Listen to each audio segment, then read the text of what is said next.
Ni minsan ba ikaw halimbawa nakikipag-usap sa mga broker, sa mga taga-customs? Wala po akong transaction dun po, sir. Di ko po alam. Hindi ka ba sumasama sa mga meeting ng tito mo? Di po. Hindi. So ibig sabihin nagsisinungaling si Mr. Pascual na kaya ka sinama dahil gusto kang turuan. Dahil hindi ka naman sinasama sa anumang mga transaksyon. Tama? Mr. Erwin Pascual, you are cited in contempt of this committee and you are to be detained until such time that we get the correct answers from you. So ordered. Mr. Calisian, we ask you to explain why you should not be cited in contempt of this committee because of your inconsistencies and your lying before this committee. You have misled this committee. Kumbaga sa isang office po, 1/3 lang po yung function ko. I cannot oversee everything. Kaya may mga instances po dito na hindi ko din po ma-explain. Well, there's a difference between not being able to explain it and giving us testimony that is untruthful.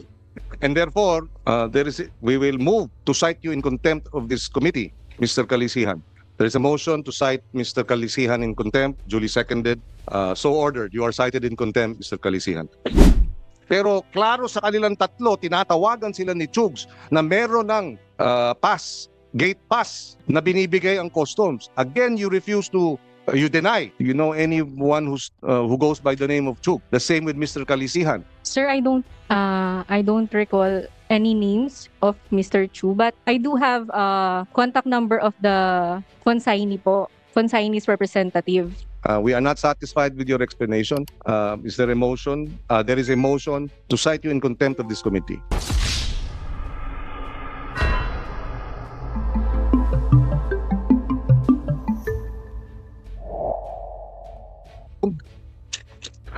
We can now continue with the number of items. Si Mr. Pascual.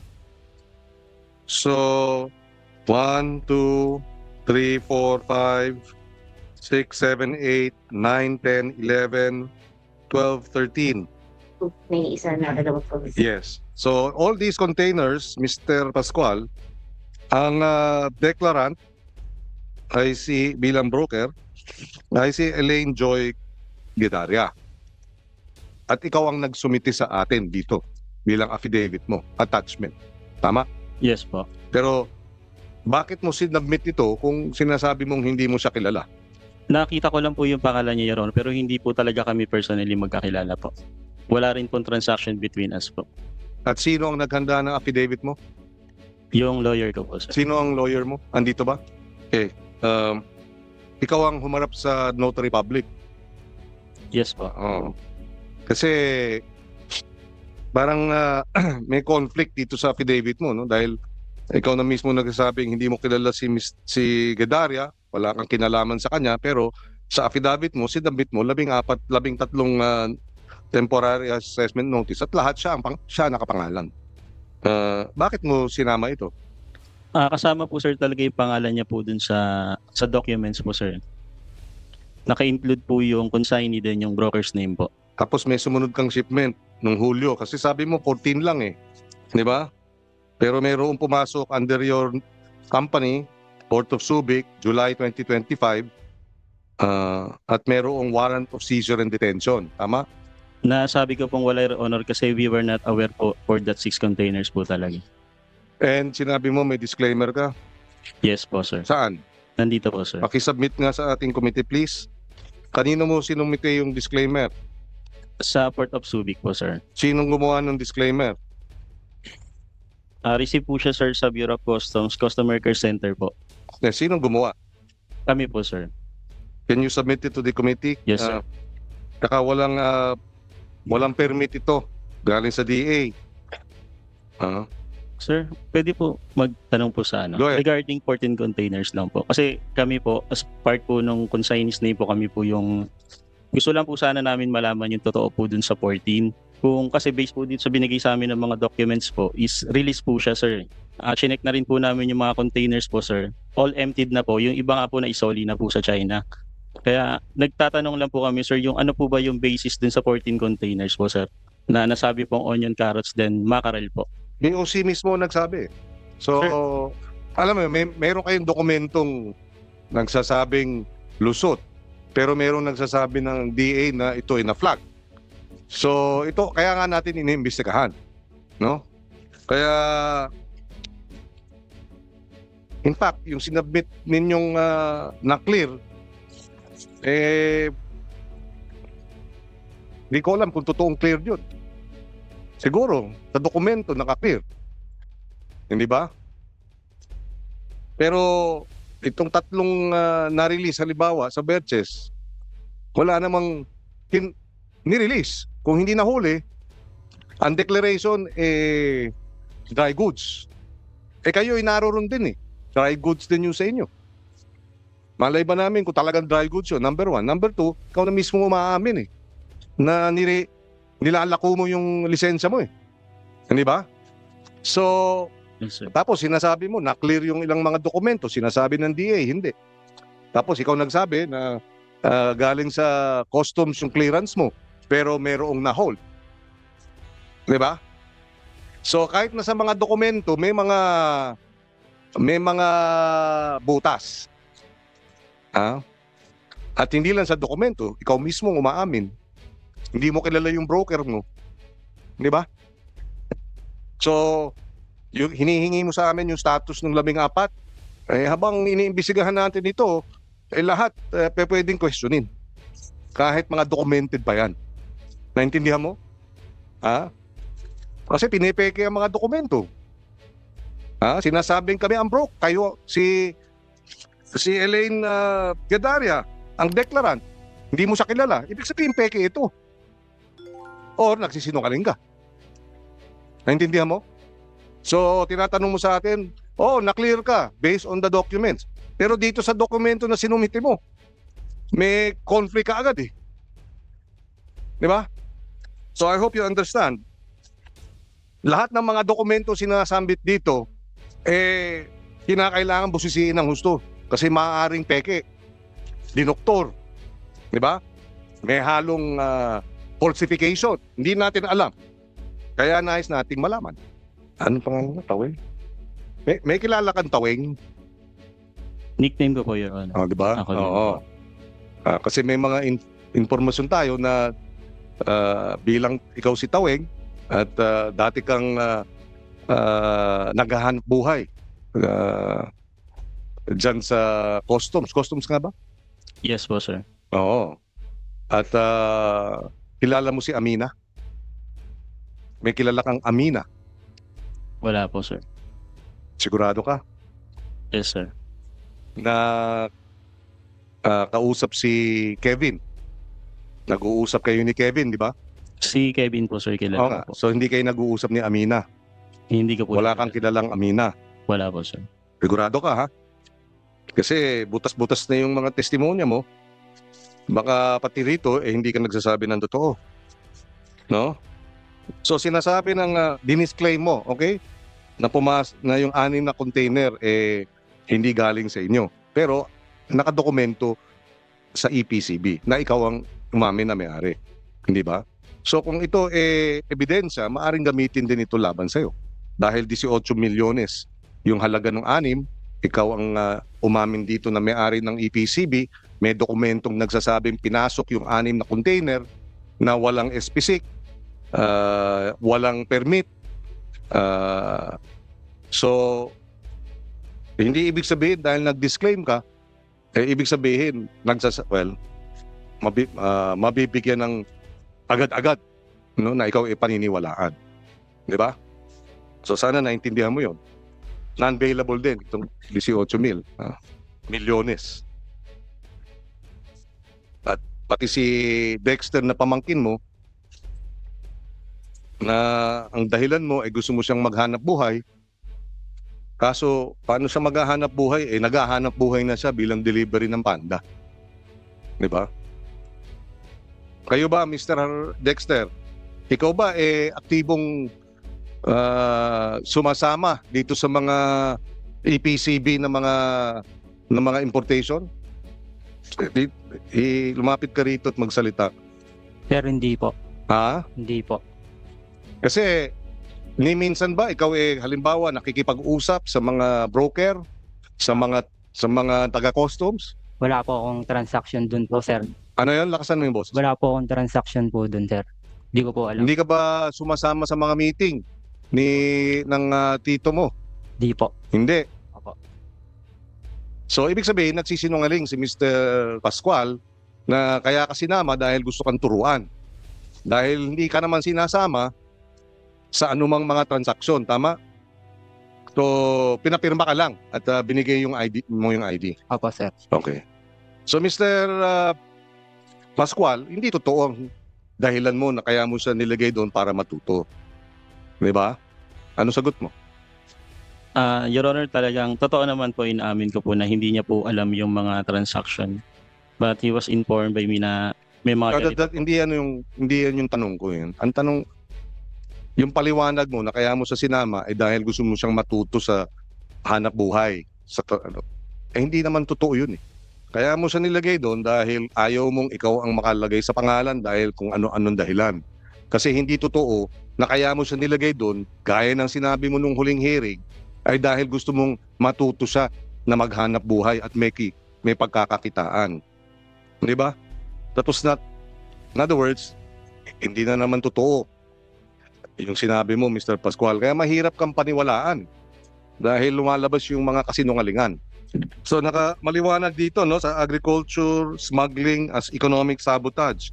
Use of fake, false, fictitious, fraudulent import clearance, shipping documents or any other transport documents, misclassification, undervaluation or misdeclaration. Yung disclaimer mo, ikaw lang ang nag-isip noon? Yes po, sir. Nung nalaman mo, agad alam mo dapat magkaroon ng disclaimer? Unaware po kami kasi po ako, sir, kaya nagtanong din po ako dun sa wala naman, sabi po nila wala naman din silang pinarating. Then ako rin po personally, wala rin po akong ine-expect na arrivals for that 6 containers. Kaya nag-file po ako ng... Sinong tinanong mong wala silang ine-expect? Una, sir, si Kevin, sabi ko, after 14, meron po ba kayong expected na parating? Sabi nila, sir, wala, yan lang pong 14 ang... Naniwala ka sa kanya? Kapani-paniwala naman si Kevin. Baka nilalaglag ka na rin. Yes. Kay Deputy Collector Kalisihan, base dun sa BOC Memorandum dated August 14, 6 yung containers sa shipment ng EPCB. Yung subject ng warrant of seizure and detention. Pero 5 lamang ang napabilang sa warrant of seizure and detention dated August 20. Merong isang container na naglalaman ng isda. Saan napunta yung isang container? Mr. Chair, bali ano po kasi yan 5 entries lang po, pero 6 containers po. Lahat po yan na-issue ng WSD by the District Collector of the Port of Subic. So pwedeng mangyari pala yun na 6 yung container pero 5 lang ang nakareport? Opo. Ano po, Mr. Chair? 5 entries filed. Kaya 5 entries. Are filed po. So yung pong isang entry, may 2 containers po. So an entry can have 5 containers? Yes, sir. Even 10. Pwede po. Okay. You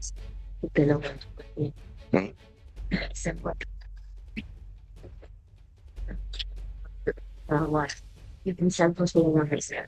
Anyway, we are requesting you to submit an explanation because it seems like there is a discrepancy, no? The chair acknowledges the presence of Senator Bam Aquino. Thank you for joining us. We are currently going through the testimonies and the affidavits of Mr. Erwin Pascual, who claims that he is the rightful owner of EPCB Trading, even if it is his pamangkin who is on record as the owner and who is actually a Panda driver. He claims that he included his pamangkin because he wanted his nephew to learn and about brokering the business. But contrary to his testimony, Mr. Howla has never been involved in any of the meetings, in any of the transactions, in any of the negotiations or communications with any of the brokers. In other words, Mr. Pascual is lying. He also admits to lending his license. He denies that one of the brokers on record and submitted in his testimony, his affidavit, Grendaria Elaine Gedaria. He claims he does not know Elaine, and Elaine also says she does not know Mr. Pascual, but he has submitted annexes in his affidavit to his show cause letter identifying Elaine Gedaria as the declarant of 13, actually 14 containers. Because of this, for lying before this committee, we are moving for citing Mr. Pascual in contempt.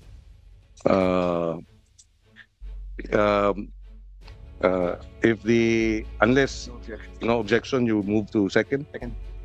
Okay, so there is a motion duly seconded. Mr. Erwin Pascual, you are cited in contempt of this committee, and you are to be detained until such time that we get the correct answers from you. So ordered. The other concern is Mr. Calisihan. Mr. Calisihan, we ask you to explain why you should not be cited in contempt of this committee because of your inconsistencies and your lying before this committee. You have misled this committee with your testimony regarding the 3 vehicles, the trucks that were released. You have also been less than forthright in claiming that the Birches warehouse was to be delivered in the Birches warehouse, but Birches on record says they don't have any warehouse. Would you care to respond, Mr. Calisihan?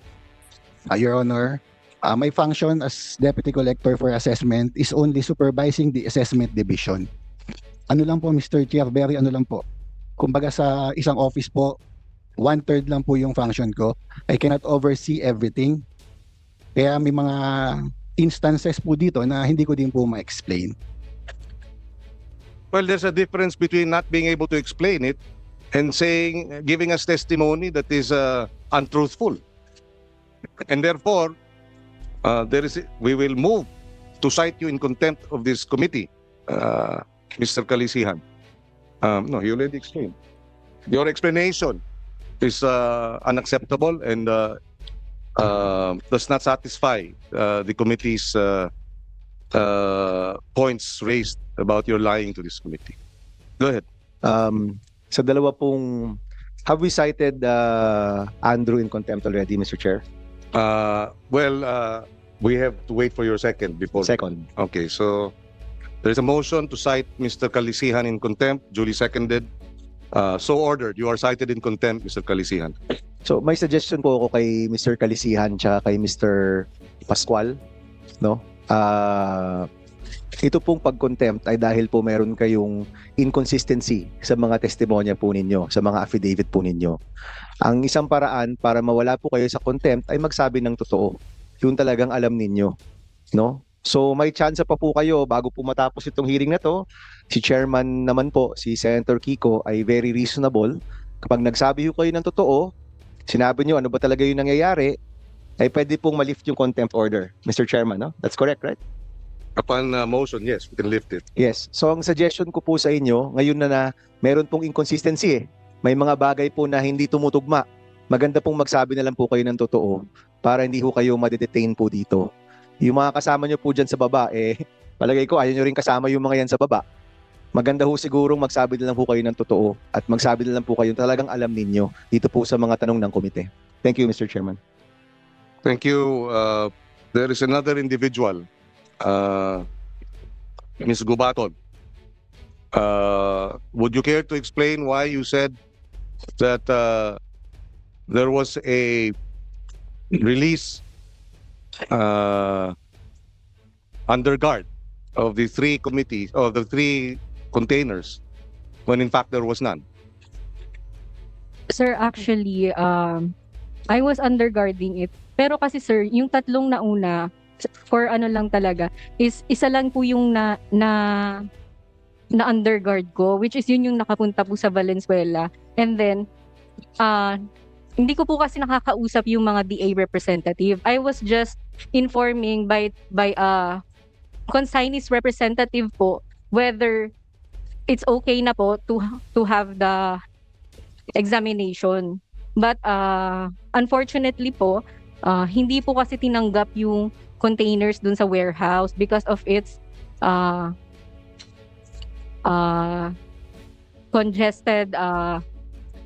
congested po kasi yung facility po.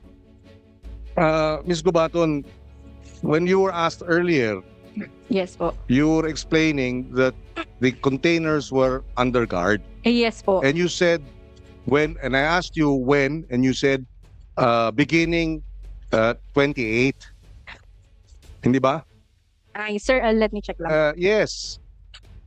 But the testimony of the three truck drivers is that customs had released without documentation 3 containers on the 27th evening. So that clearly shows that you are not telling the truth. Sir, actually, hindi po kasi sila sabay-sabay lumabas. That's why, Hindi dapat Hindi ko yun ang din po. sinagot mo, hindi yung 28, they were all under guard because that is not the truth. sir, sorry, yun kasi yung nailagay ko na sa aking affidavit noon. And I'm sorry if hindi po ako masyadong kasi You know, matagal this is a very basic piece of information. There were 3 flags. Diba? No documentation. And then you will tell us, and you will tell me, this committee, no, they were under guard. How can they be under guard? They were already saying none of them met any customs official when they left. We also asked you, meron ba kayong kilalang chugs? Dahil kayo ang pumipirma dito sa mga release at yung mga assessment. Sabi nyo, wala. Pero klaro sa kanilang tatlo, tinatawagan sila ni Chugs na meron ng gate pass na binibigay ang customs. Again, you refuse to, you deny, you know, anyone who goes by the name of Chugs. The same with Mr. Kalisihan. Sir, I don't recall any names of Mr. Chu, but I do have contact number of the consignee's representative. That Do you know who in Subic gave the pass? what pass, sir? The gate pass for them to have been able to come in and pick up the... Sir, it was Arastre po. Who's Arastre? Yes, Arastre Mr. Kalisihan. operator, sir. Mr. Chair, ano po yan, yung SBITC po yung nagbibigay ng gate pass sa mga trucks po. Wala pong participation si BOC kasi after po ng payment ng taxes, mag-aano na po sa system yan eh. Then, pag-trigger po nun sa SBITC, they can pay the dues. Para po sa So content. ang may kasalanan SBTIZ, hindi kayo. I mean, that's your position, right? Di ba? I mean, Your Honor, we just base our actions based po dun sa mission order na issued ng district collector ng Port of Subic. Kaya po siya na-assess, kailangan po siyang i-assess kasi hindi po makakalabas yung container nang hindi po nagbabayad ng duties, hindi po nagbabayad ng mga other charges sa port. so paano nakalabas yung 3? At pinalik. Binalik po siya, Mr. Kayo nagsasabi kanina, nagkaroon ng X-ray ni Ginoong Jeffrey. Yes po, Mr. Chair. Eh, bakit hindi natiktikan itong 3? Kung talagang na X-ray yan, malalaman na makarel tsaka sibuyas. Anyway, if you wish to explain as requested by suggested by Senator Aquino, you are free to submit supplemental affidavits to explain your positions. And you, Ms. Gubaton, again, we are not satisfied with your explanation. Is there a motion? There is a motion to cite you in contempt of this committee. And it's duly seconded. You are hereby cited in contempt, and likewise, you will be detained until such time that the committee will be satisfied with how you are to respond to the questions truthfully. Mr. Chairman, may counsel po ba yung mga na-cite po natin in contempt? At this moment, they are more than willing, or they are more than welcome to get the services of counsel. May I make a suggestion po sa tatlong na-cite in contempt?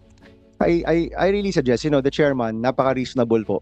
Naghahanap lang po ng katotohanan dito po sa nangyayari. Nagkakaiba-iba po yung mga kwento po ninyo. Iba po yan sa mga papeles, iba siya sa mga nakikita ng komite. I would really suggest that you find counsel, you create your supplemental affidavit, magsabi na ho kayo ng totoo bago po kayo ma-detain po dito sa Senado. Kasi yung next hearing, hindi ko alam kung kailan susunod na hearing po ni Senator Pangilinan, maganda pong magsabi na ho kayo ngayon. Ano ba talaga ang nangyari sa mga container na ito? No, Mr. Chairman? Yes, thank you. Sir, excuse me lang po. Sir, if regarding dun sa underguarding po, yun sa 28 na nakalagay ko dun sa affidavit po, actually, nakalagay po kasi dun 27 po until completion. So, I don't think kasama pa po yung sa 27 kasi nga po, I was just informed by the consignees representative po. And actually, yung 27 na po yun, nandun pa po ako sa Subic noon and just waiting for the instruction of the consignees po. If hindi man po